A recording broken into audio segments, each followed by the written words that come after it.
Drop it.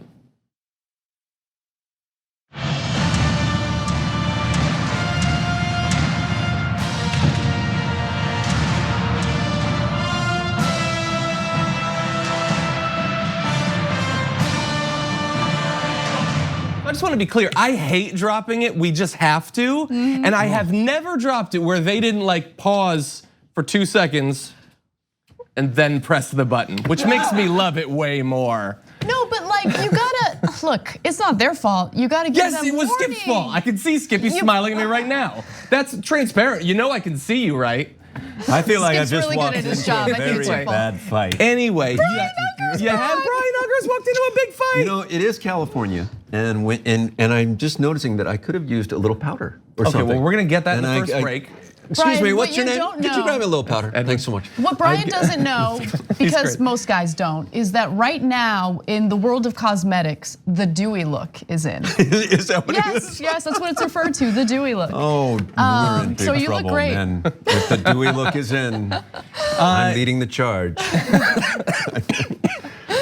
You've awesome. moved to damp. But anyway, this is Brian Unger, host, actor, friend of the show. So great to be back. And Always the glad to only have you reason that I don't get here is because I live in France, and driving from France on the 405 is a nightmare, lot. as you know. Takes a while. Otherwise, I would probably be stalking you guys all the time to be on the show. So thank you for I having me. want that world. I do, me too. Hopefully someday. Anna, thank you for joining us on the first hour. My pleasure.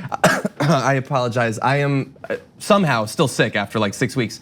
But anyway, Cenk is gonna be around later on. Yes, so we are, of course, going to provide special coverage of the Democratic debates tonight. So Cenk will be joining us for that. He thinks that there's a possibility he'll be here for the second hour. I'm just gonna go ahead and tell you that he won't be. There's a chance that the door might be locked if he is, actually.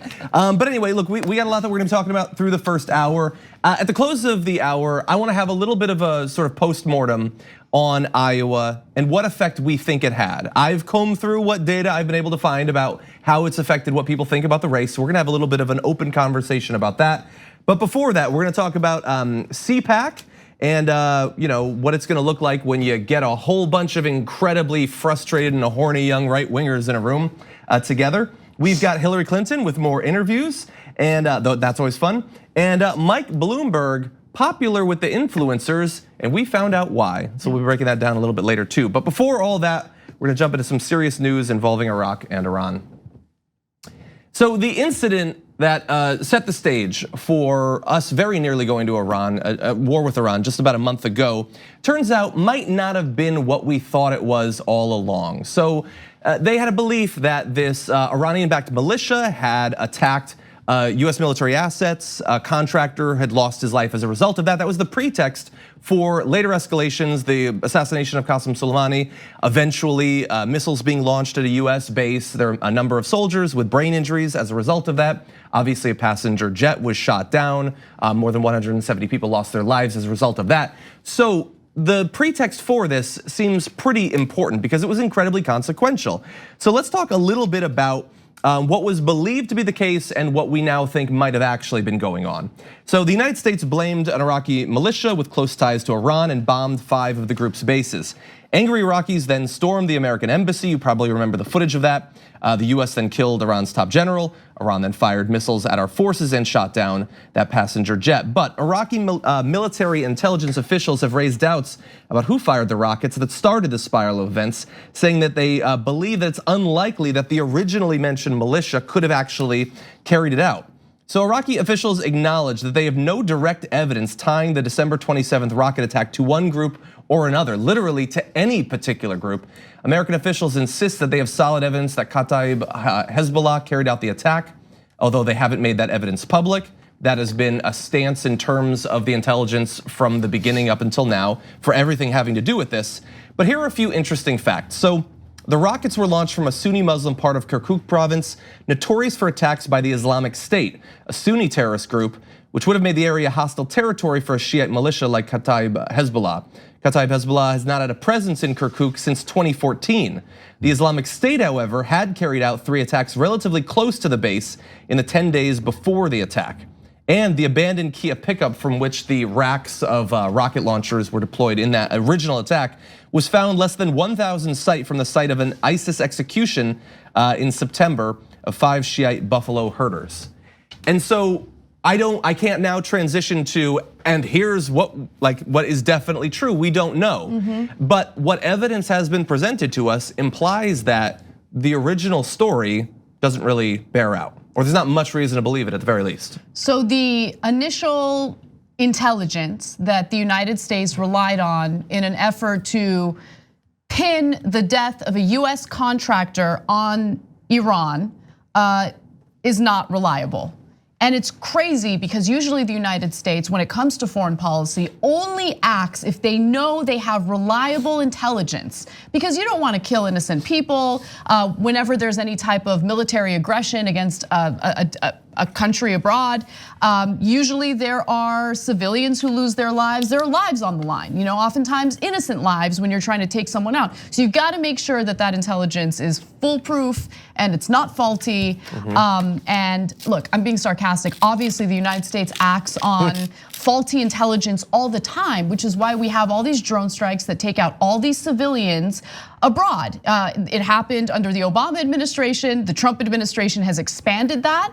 And we're killing innocent civilians in Yemen every single day. We're still doing Saudi Arabia's bidding. So it doesn't surprise me that the United States wouldn't, make sure that their intelligence is foolproof before acting. The thing that does shock me is that things haven't escalated further. That Iran did not escalate things further when the United States used this faulty information to eventually take out their top military general. And that's not to say the top military general was a good guy. As we've said over and over again on this show, he was not. But in Donald Trump's abrupt decision to go after him and assassinate him, that led to a dangerous domino effect that luckily didn't escalate to a full-blown war with Iran. I wonder if the escalation is just in the works. It's always like, when you attack an adversary like Iran, because we have such an overwhelming military force, the attack is something that may come later, and it may come in a way we don't expect. Right. That's what I worry about the most, and that's probably what will happen. But doesn't Congress have oversight about this kind of thing? They're supposed to. Wouldn't they then sort of want to look at the intelligence and examine its credibility?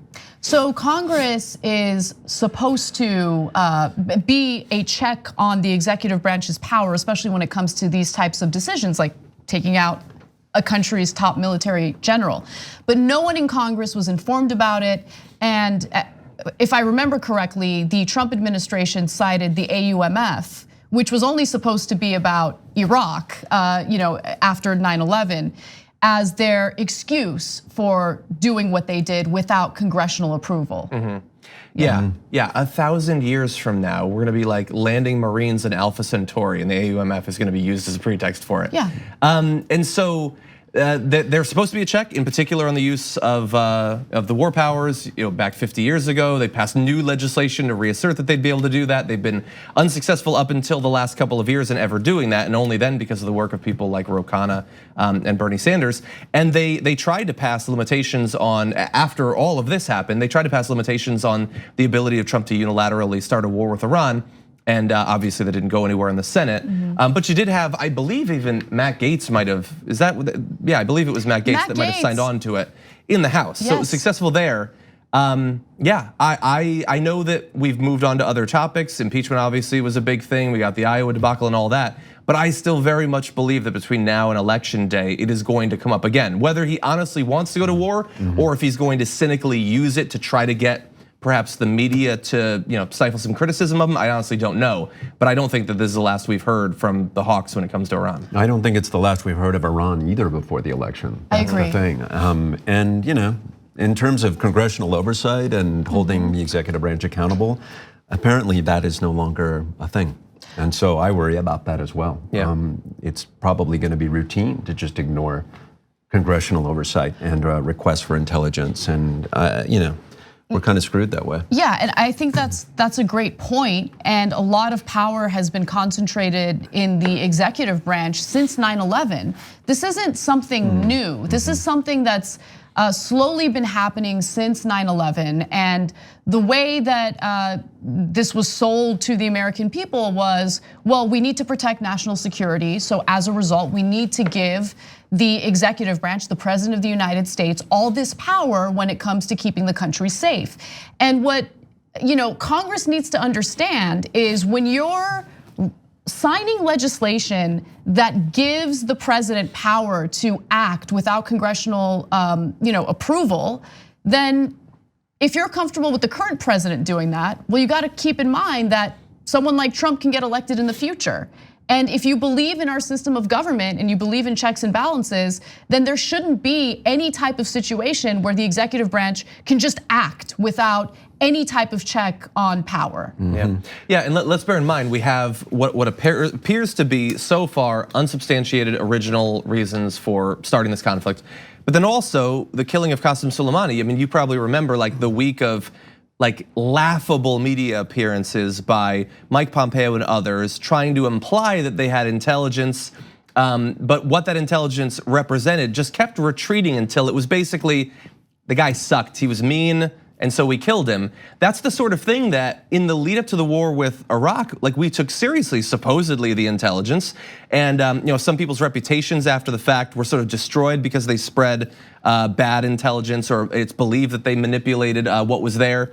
But in the modern environment, like this story, who's gonna be talking about this in 2 days? The fact that the intelligence around Qasem Soleimani specifically, there was obviously nothing there. It was like sort of a joke for a week and then we moved on. And that's not just sad in hindsight. Going forward, Trump is not going to have to find a good prerequisite for war with Iran. He can come up with anything he wants, knowing that there won't be any consequences if it turns out that it was exaggerated or entirely falsified. Yeah. And look, he wants an enemy state, and Iran is that for him. And he's gonna keep beating those war drums all the way up to the election. I think you're right. I just hope that the Pentagon has kind of learned its lesson and won't present a menu of really bad things. Now that they know that Trump will pick that one. The worst one, yeah. They'll give him a few sort of lesser damaging ones. But how would the Pentagon know? How would they predict that Donald Trump would pick the worst option from their menu, right? I think we're all learning about his mental instability on a daily basis, and probably those within the government and all those institutions are too, so I don't know. God, he's like you brought someone to dinner and you said, you know what, I got this, and he just looks for the highest price.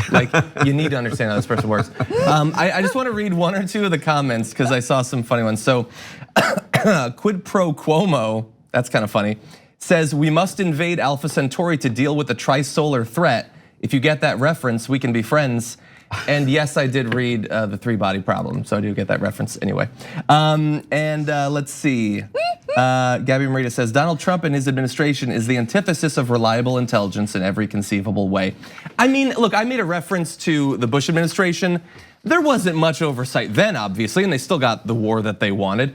But now it's at best we get a punchline out of how little they care about convincing the American people that this is a serious threat that we need to face.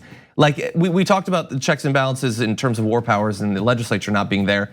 None of them are there. They don't even have to put on a good show anymore. And we know now coming out of this impeachment inquiry that he's not gonna be removed for literally anything.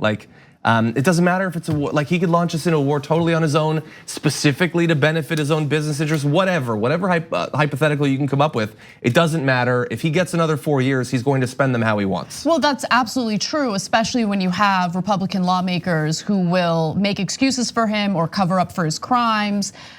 So if Democrats want a strategy that's more effective, you go after the Republican lawmakers who have covered up for his criminality. I know I sound like a broken record. I've made this point a billion times on the show.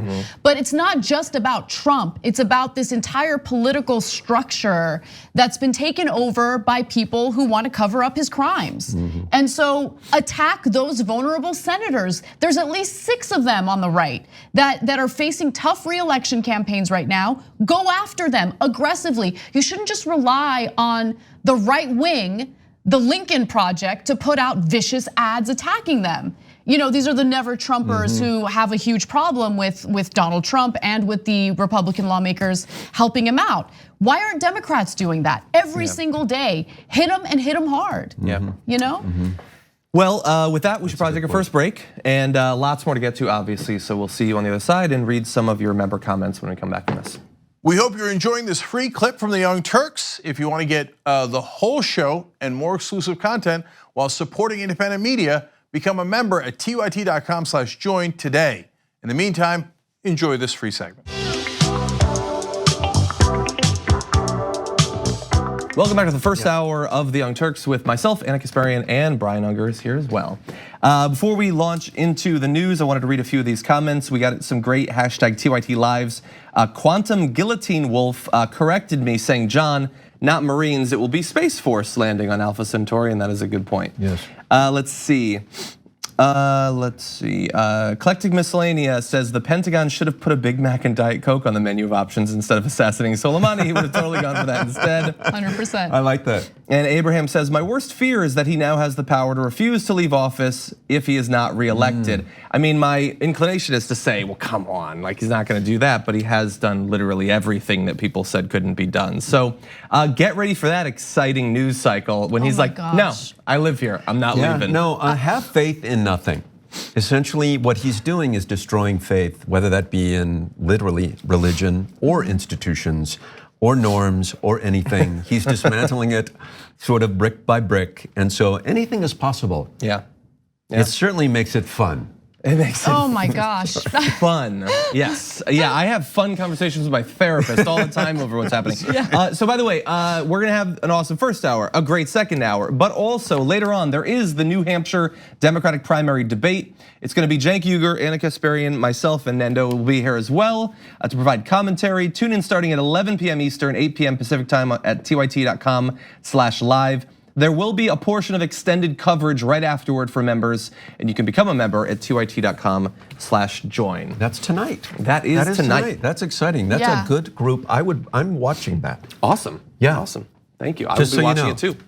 And so with that, why don't we jump back in the news? Let's do it. Okay. Mike Bloomberg has the dollars. We know that he's going to spend, more money than God has, but he also needs at least like the idea that people are enthusiastic about him and support him. And so he's put the best paid minds together and they've come up with something, and we've got it here reporting from the Daily Beast. The Bloomberg campaign has quietly begun a campaign on Tribe, a quote branded content marketplace that connects social media influencers with the brands that want to advertise to their followers, to pitch influencers on creating content highlighting why they love the former New York City mayor for a price.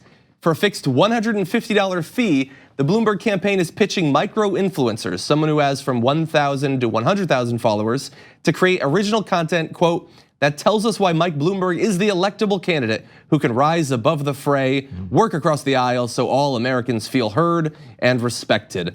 That's what you get if you have the 1,000 to 100,000. If you have more followers than that, you can get paid a little bit better for saying why Mikey's the guy. Is this kind of like a fire festival strategy? Is that what this is? So you just put up a tile? So the Jenners are gonna be very critical in this effort, right? Honestly, I would not be surprised. Like I wouldn't be surprised if you saw like a Keeping Up with the Kardashians And episode. a lot of gay, and I think a lot of gay shirtless guys are gonna be very important in this whole strategy somehow. I just have that feeling. So I don't know.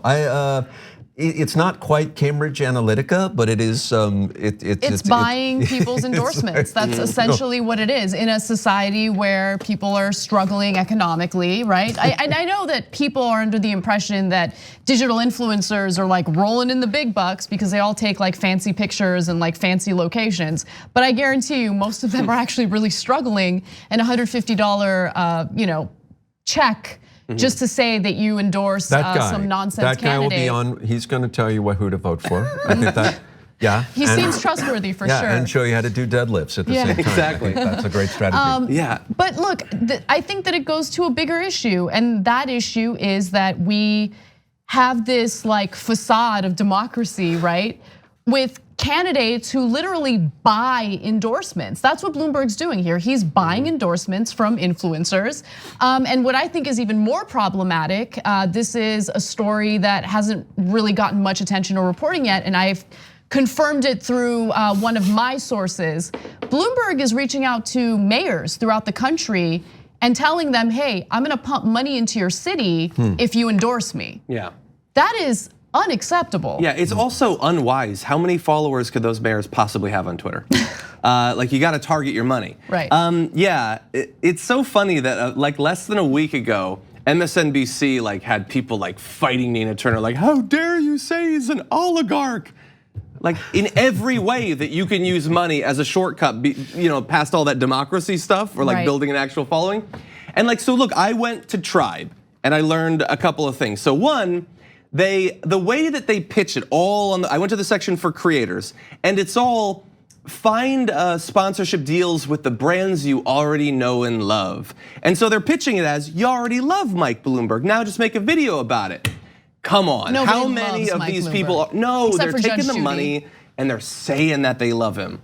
And the second thing I learned was you can apparently make a good amount of money. So while I hate this, I might look into it a little bit. No, you won't. Not for Mike Bloomberg, So let but me like ask you for something. Sprite or whatever. Are you pairing Bloomberg with a product like Sprite then? Is that what you're doing? I mean, the service can hook you up with people for flat tummy tea or for Mike Bloomberg. It really spans the entire thing. But what's the marriage And both things of are fraud, so product and perfect. candidacy? I don't get it. So basically, the candidacy is the product. So creators it's go not on like, there. I like Cool Ranch Doritos, but I also like Mike Bloomberg. That could be a Mike And Bloomberg together, ad. the two are amazing. It's not that. Have you been watching Mike Bloomberg's online ads?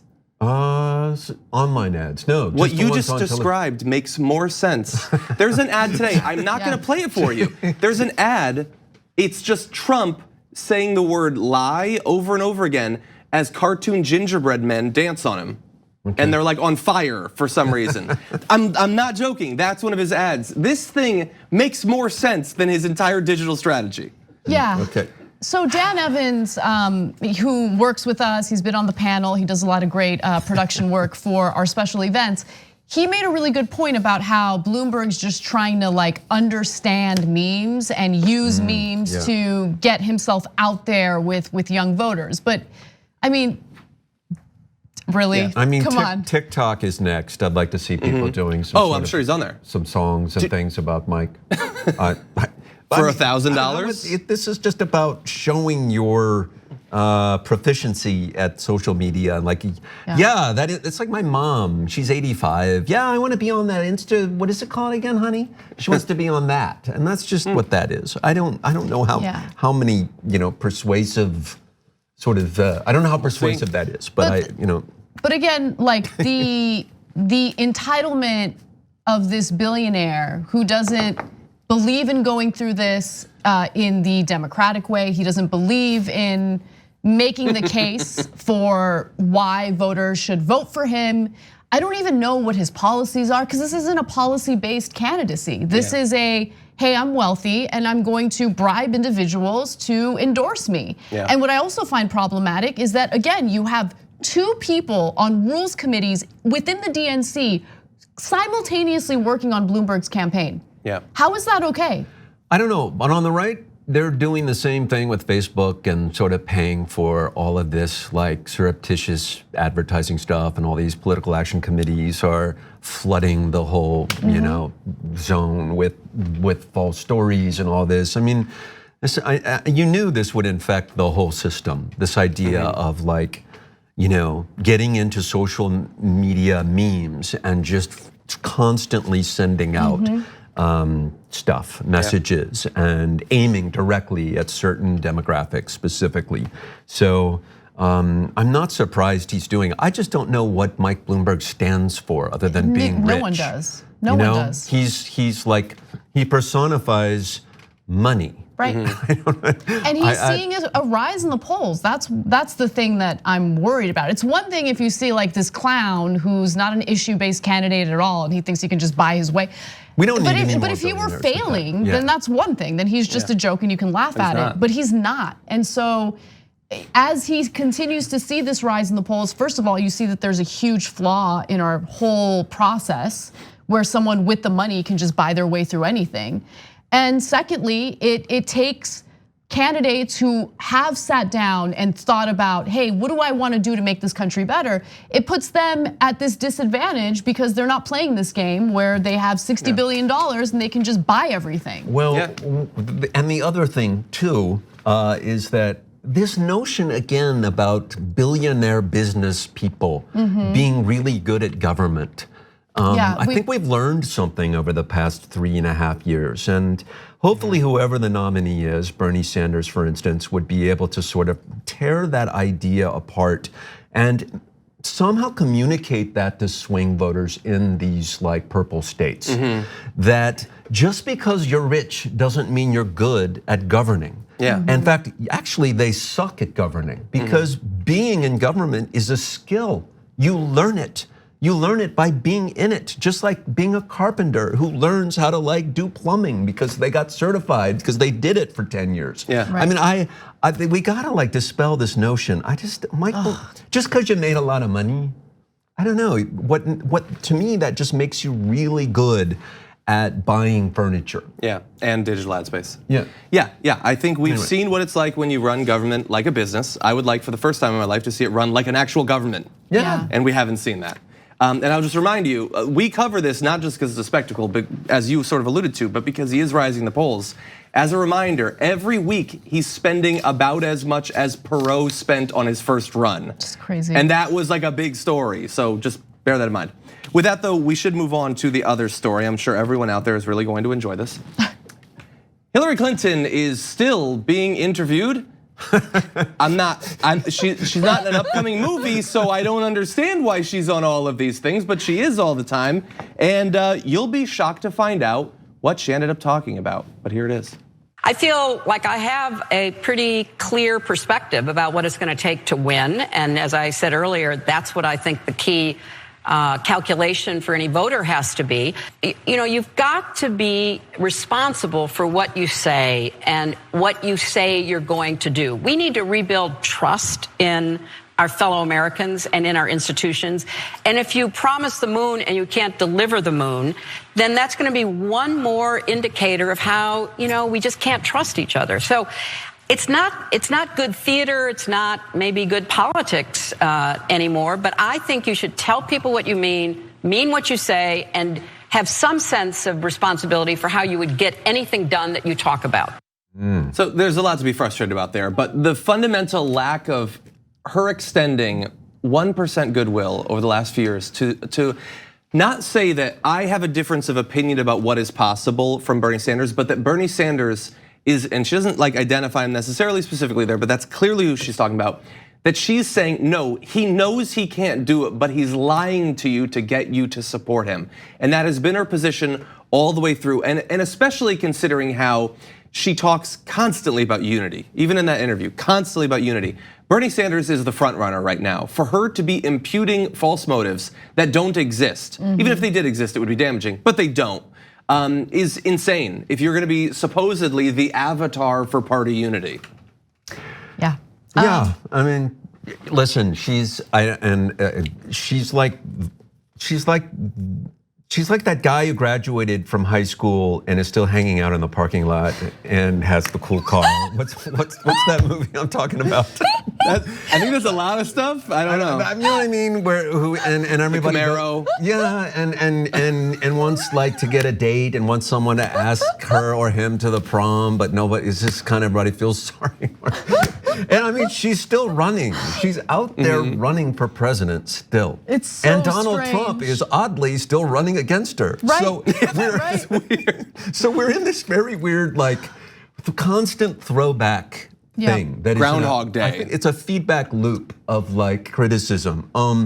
I don't know. She lost the race, and actually her prescription there couldn't be like further from what is needed to win. I just want to. Though I am going to go with, if you promise the moon, give them the moon. Is that it? I guess that's what she's playing. That's going to be my slogan if I ever run. So I've got the moon. Here's the moon. 2020. Okay, got it. The opening statement was, I have a clear perspective on what it takes to win. So just let that sink in for a second. She said that. Hillary Clinton, who lost to the dumbest, least qualified reality show host, says that she has a clear perspective on what it takes to win, then why didn't you win? Now, people will argue, inevitably, well, she got the popular vote, which, by the way, impressive, 3 million more popular votes. But considering who she was up against, she should have blew it out of the water when it came to the Electoral College and the popular vote. But she made all sorts of mistakes. I mean, we're talking about the person who decided not to go and campaign in critical battleground states in 2016. Once. Not once. She's telling us that she knows what it takes to win. Actually, she's not telling you. She says, I think I know, but she's not really letting you look inside behind the curtain. Well, I think importantly, she's not being specific about what she means there. I think there are two things she could mean. I have perspective on what it takes to win because I lost and have learned from that experience, or I have perspective on what it takes to win because I was right and I was cheated and we should do it exactly the same way. It's option two. That's what she thinks based on the entirety of her statements and her interviews and everything she's done and said since the election. She has blamed everyone and anyone. She has blamed the Russians, she has blamed the country's sexism, she has blamed fake news, she has blamed everything. But she refuses to take responsibility for her own flaws. And the fact that her takeaway is, well, Bernie's promising too much and he can't accomplish anything. So a person who actually can win would tell the American people, that's what you gotta, Anna, that's what you gotta give them right. You gotta give them the moon, right? You know, and if you're gonna say, hey, here's the moon, it better show up on your doorstep. Amazon better deliver that damn thing to you. I just want to give our team credit for being able to deliver the moon like that. That was incredible. By the way, there it is, an even better one. Oh my God, it's coming. That's what Bernie is promising you, everybody. Do you really think you're gonna get that? I do. I'm getting scared. But isn't it, you guys, intellectually dishonest that she is essentially engaged in a dishonesty here, that she's just attacking Bernie Sanders and the other candidates for their healthcare policies? Right. Right. That's what. Yeah. I mean, she's that's just one of the saying that issues. if we go too far to the left, they're gonna punish us for it. So we better retreat now. Yeah. Right? Why don't we go to? She has a little bit more on healthcare, so why don't we watch that? Good. And we'll Does she comment a bit dance more. too on the show or no? Probably. Okay. Like healthcare, let's take healthcare for example. Look, I want quality, affordable healthcare for everybody. And I've been fighting for it for more than 25 years. I've been burned in effigy over it, all of that. I want to get there, but let's remember what's at stake. We have a current president who's trying to take away fundamental healthcare rights. So we can have a big argument about ideally what kind of healthcare we should want for everybody, because I'm on the front lines on that battle.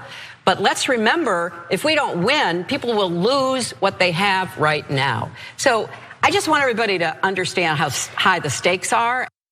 She's delusional. Like, she's so delusional. The fact that she thinks she's on the front lines now? of the healthcare. No, I mean, at one point, in the 1990s when her husband was president, yes, she was fighting for universal healthcare. She has moved away from that. She's in a completely different world. And look, I just want to make a point about these establishment Democrats who keep claiming like, no, we can't give you anything better because we gotta protect the Affordable Care Act. It's under attack by these Republicans, we gotta protect it. Okay, fine. Then why did Nancy Pelosi repeal a portion of the Affordable Care Act that was supposed to keep it sustainable? Specifically, certain taxes that the private healthcare industry was supposed to pay as part of the Affordable Care Act. She repealed that just a month ago. Nancy Pelosi did, a Democrat, okay? Read into it if you don't believe me. Like, they're so disingenuous. Everything that they say is meant to make Americans afraid of losing this like meager scraps that they've been given, right? When in reality, behind the scenes, they're the ones who are like, yeah, we don't really care about this, bro. Let's repeal it. Come on. But you know what? And we were discussing this briefly before we went on the air. If you're on the front lines of something, which you just mentioned, you're actually in states and in districts where it matters, where the issues matter most. Right. Where, like, if you're standing up for reproductive rights and you're on the front lines, you're actually outside of abortion clinics and you're actually defending a woman's right to choose whatever she wants to do. If you're on the front lines of healthcare, wouldn't you be out there trying to like swing those districts where senators basically are staunchly in combating like any kind of increased coverage for people in healthcare. Right. That's what you would do. You would have a strategy. And you would have your own organization and you'd be out there pounding the pavement. Yeah. Definitely. You wouldn't be on Ellen saying I'm on the front line. Or go on Ellen and attack Joe Manchin. Attack some of the Democrats that are going to be obstacles. Because that's the only way healthcare is going to get done anyway. I agree. To keep on track, we do have to go to our break though, but come back because we've got some plans coming from CPAC, right-wing art, so that should be fun. And we're going to give you a bit of a postmortem on the Iowa caucus coming up after this.